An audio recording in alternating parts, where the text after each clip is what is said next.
All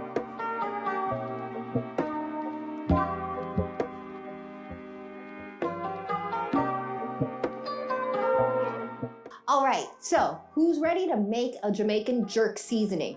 So this is the one that doesn't have the habanero pepper, but I'm gonna show you what to do to make it with the habanero pepper too. A Jamaican jerk seasoning is usually dry until you wanna make it wet, and so I'm gonna show you the dry version of it. So for the dry version of this guy, what we're gonna do is we're gonna add all these great spices. And so what these spices include, I'm gonna go through it, but again, check our website out for the correct proportions for this. So we have brown sugar, not a lot. So this is the portion where if you wanted to add more, you probably could. Some dried rosemary, sage, and thyme. So those are our herbs that are dry. I have allspice, cinnamon, allspice, cinnamon, red pepper flakes right here, cumin, I'm gonna come back to that one.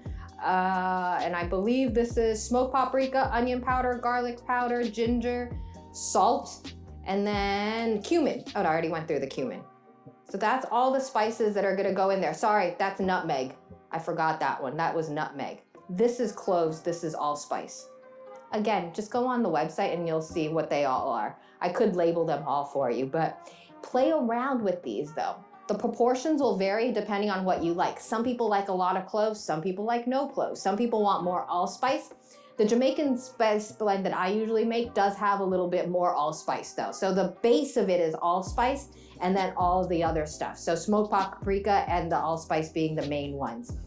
And then you're gonna make it as spicy as you want. It's traditionally very spicy. So what I would say is add a lot of cayenne pepper if you're not gonna add the the habanero. So I'm gonna mix that all together. And then what I like to do is I will just store it inside a jar. So it's really up to you how you wanna store this, but I like storing it in a jar. And again, there's nothing in here that can't stay in here or that'll really go bad on you. But you're gonna use this whenever you want, realizing that this does not have salt and it's not as spicy as it traditionally is because of no habanero in there. You can use dried habanero powder. You can go ahead and do those types of things too.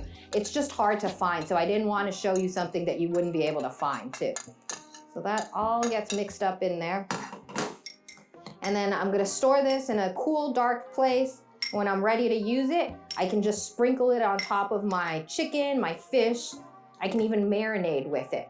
So to make this spicy though, I can make a marinade wet with this. And what I would do is add a little bit of oil, and then you could throw in like an onion or a whole garlic if you wanted, but you're gonna use a habanero pepper. So the way that you take care of a habanero or a Scotch bonnet, you can call it whatever, wear gloves. I don't have any gloves right now, but if you can, make sure you wear gloves.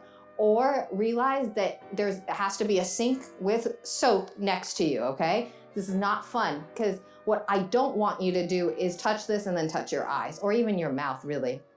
So what I'm gonna do is I'm gonna take off the top part, so the stem end, and then it's gonna expose this pith with all these seeds right there. What I'm gonna do is I'm gonna cut that in half first. So put my hand around it and then cut it in half. And now the part that's gonna get you crying and whining and making it spicy is anything in the inside. So don't let anybody try to convince you that just that white part or just the seeds is gonna be the part that you need to avoid if you don't want to get burned.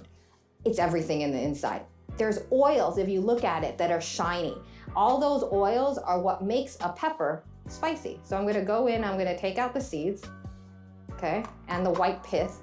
So if it's like this, what I can sometimes do is I'll just quarter it so that it's easier to take out the seeds. You can leave them in there too, it just makes them spicier. And then I would go ahead and roughly chop this, line them all up, give it a rough chop,